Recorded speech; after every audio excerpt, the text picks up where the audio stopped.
Dubai की princess एक रात सोना चाहती है इस बॉलीवुड एक्टर के साथ जिसके लिए वो किसी की भी जान ले सकती है। और वो जहां पैसा उड़ाती है वो देख के एलॉन मस्क के भी पसीने छूट गए। और कैसे एलॉन मस्क दुबई को पूरी तरीके से बर्बाद करने वाला है, तैयार है उसका मास्टर प्लान। और क्यों मस्क ने इंडियन होने के कारण ट्विटर के सीईओ पराग अग्रवाल को ट्विटर से लात मार कर निकाल दिया। दुबई आने वाले समय में पूरी तरह से बर्बाद हो जाएगा और इसे बर्बाद करने वाले होंगे दुनिया के सबसे अमीर शख्स एलॉन मस्क। एलॉन मस्क ने दुबई को बर्बाद करने की पूरी प्लानिंग कर ली है और इसे बचाने के लिए दुबई के प्रिंस के पास इसका कोई तोड़ भी नहीं है। असल में दुबई की इकोनॉमी का एक बहुत बड़ा हिस्सा वहाँ के टूरिज्म पर निर्भर है।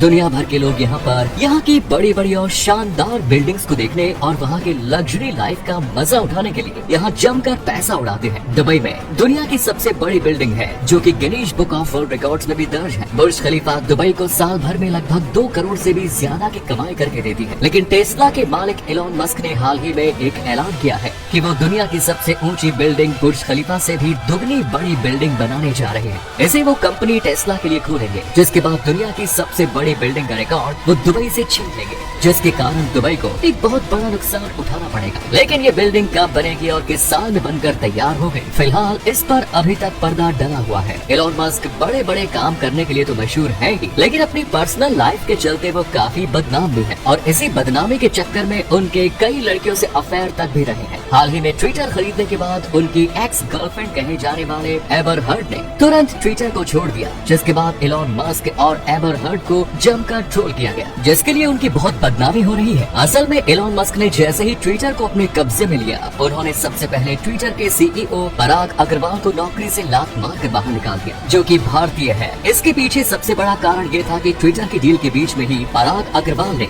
बयान दिया था कि अब ट्विटर का भविष्य खतरे में है। लेकिन शायद उन्हें पहले से पता था कि ट्विटर का भविष्य नहीं, उनका खुद का करियर खतरे में है, जिसके बाद ट्विटर से उन्हें निकाल दिया गया। एलॉन मस्क यही नहीं रुके, उन्होंने ट्विटर के सीएफओ नेट सीगल को भी बाहर निकाल दिया। इतना ही नहीं, ड्यूटी चीफ एडवाइजर विजया गाड़े को भी ट्विटर से बाहर निकाल दिया गया। ये वही विजया है जिन्होंने अमेरिका के राष्ट्रपति डोनाल्ड ट्रंप के ट्विटर अकाउंट को बैन करवाया था। और इसे निकालते हुए एलॉन मस्क ने खुद ट्विटर पर तुरंत पोस्ट करते हुए कहा कि द बर्ड इज फ्रीड, यानी चिड़िया आजाद हो गई है। ये तो सिर्फ शुरुआत है, उनका प्लान इससे भी बड़ा है। अब वो फेक फॉलोअर्स यूजर्स के अकाउंट को पूरी तरह से बैन करवा देंगे और ट्विटर पर बोलने की पूरी आजादी देने वाले हैं। हाल ही में उन्होंने ट्विटर पर दिखने वाले ब्लू टिक के लिए भी अब पैसे चार्ज करने की प्लानिंग कर ली है, जिसके लिए भविष्य में आपको पैसा देना पड़ सकता है। लेकिन दुबई के शहंशाह की बेटी शेख लतीफा और शेख शमशाह अपने पिता की शानदार, बेहतरीन और चमकती हुई जिंदगी को छोड़कर भाग जाना चाहती थी और उन्होंने ऐसा किया भी। लेकिन हर बार उनके पिता के बॉडीगार्ड उन्हें वापस पकड़कर घर ले आते थे। कई बार शेख लतीफा अपने पिता के खिलाफ घर भाग जाने की बात सोशल मीडिया पर भी लोगों के साथ साझा करती है। लेकिन उनके और एक बेटी माहिरा शेख न तो इस्लाम के किसी नियम को मानती हो, न ही अपने पिता के बनाए हुए फायदे कानून को।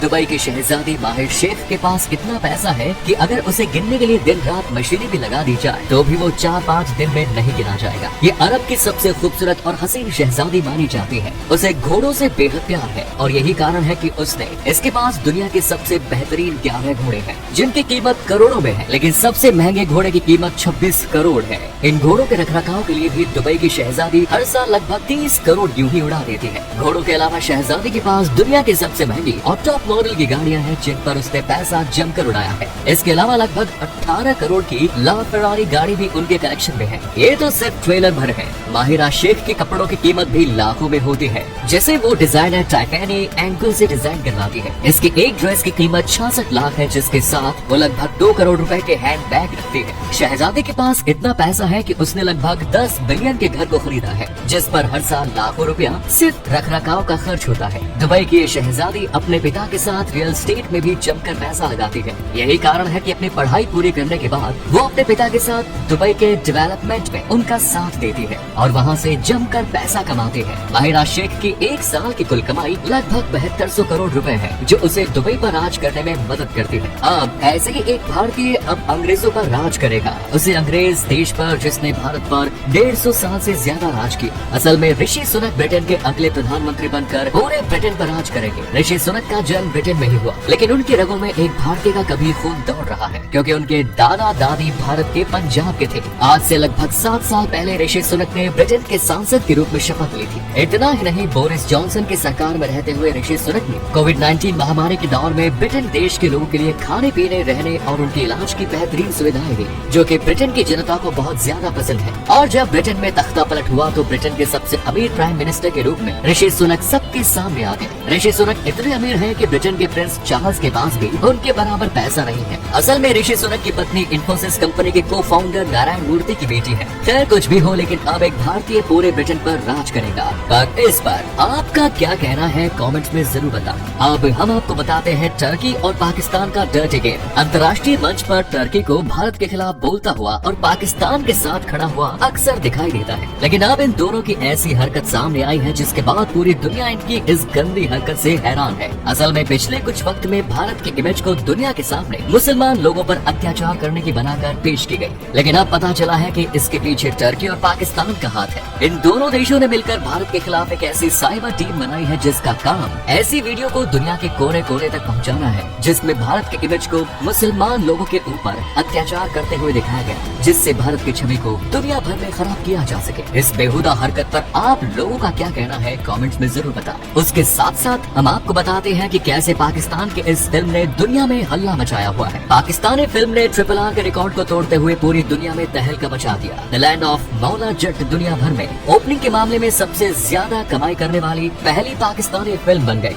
फवाद खान और रईस फिल्म की हीरोइन माहिरा खान ने गजब की एक्टिंग करते हुए सारे रिकॉर्ड्स तोड़ डाले। असल में ये फिल्म 13 अक्टूबर को दुनिया भर में रिलीज की गई थी। ये फिल्म 1979 में बनी फिल्म मौला जट का रीमेक है, लेकिन इसके हिट होने और फेमस होने की सबसे बड़ी वजह है कि इस फिल्म ने यूके में RRR को कमाई करने के मामले में पीछे छोड़ा। इतना ही नहीं, पाकिस्तान की ऐसी पहली फिल्म ये जिसने दुनिया भर में अब तक की सबसे ज्यादा इसने 17 दिनों में पूरी दुनिया